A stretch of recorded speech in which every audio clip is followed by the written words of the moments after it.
ചെങ്കടലിൽ യാത്രയെ പുനരാരംഭിച്ച ചരക്ക് കപ്പലുകൾക്ക് നേരെ വീണ്ടും ഹൂത്തികൾ ആക്രമണം നടത്തിയെന്നാണ് മധു കൊട്ടാരക്കര നമ്മളെ അറിയിക്കുന്നത്.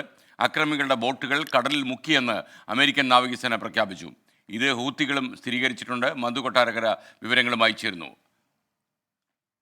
മധു, good morning and happy new year. ബംഗളൂരിൽ എങ്ങനെയുണ്ട്? ഇന്നലെ രാത്രി പൊളിച്ചോ?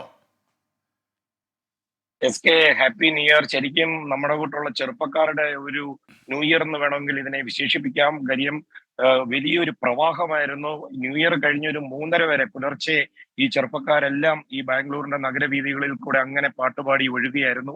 ശരിക്കും കെയും ജെയിംസ് സാറും കൃഷ്ണ ചെറിയാനും ഒക്കെ ബാംഗ്ലൂരിലായിരുന്നു ഉണ്ടാകേണ്ടിയിരുന്നത്. ഇവിടുന്ന് ഓഗ്മെന്റഡ് റിയാലിറ്റി വഴി കാക്കനാട് പോയാൽ മതിയായിരുന്നു.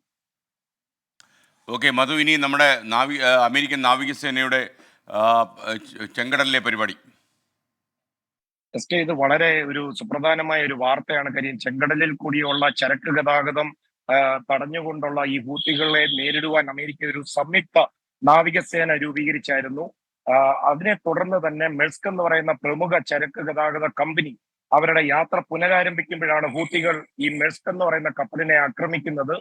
ഇതിനെയാണ് അമേരിക്കൻ നാവികസേന ഹൂത്തികളെ തിരിച്ചടിക്കുകയും 4 ബോട്ടുകളിൽ വന്ന ഹൂത്തികളുടെ 3 ബോട്ടുകൾ ഹെലികോപ്റ്ററിന്റെ സഹായത്തോടുകൂടി കടലിൽ മുക്കിക്കളയുകയായിരുന്നു.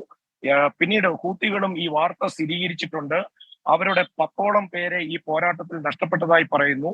ഹൂത്തികൾ പറയുന്നത് ഈ മറൈൻ നാവിഗേഷൻ, സമുദ്ര ഗതാഗതത്തിന് സുരക്ഷ ഒരുക്കുന്ന ബോട്ടുകളാണ് ഈ ചെങ്കടലിൽ മുങ്ങിപ്പോയത്.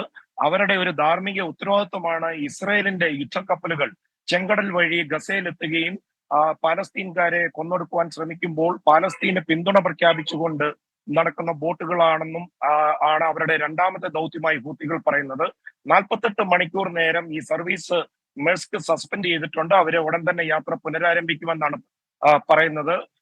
ഇത് ഇങ്ങനെ എസ്കലേറ്റ് ചെയ്യുകയാണെന്നുണ്ടെങ്കിൽ ചെങ്കടലിലേക്ക് ഈ ഗസയിൽ നടക്കുന്ന യുദ്ധത്തിന്റെ ഒരു പ്രതിഫലനം ഉയർന്നു വരുവാനുള്ള സാധ്യതയുമുണ്ട്. ഓക്കെ, താങ്ക് യു മധു കൊട്ടാരക്കര. 24 അഞ്ചിന്റെ വജ്രത്തിളക്കം.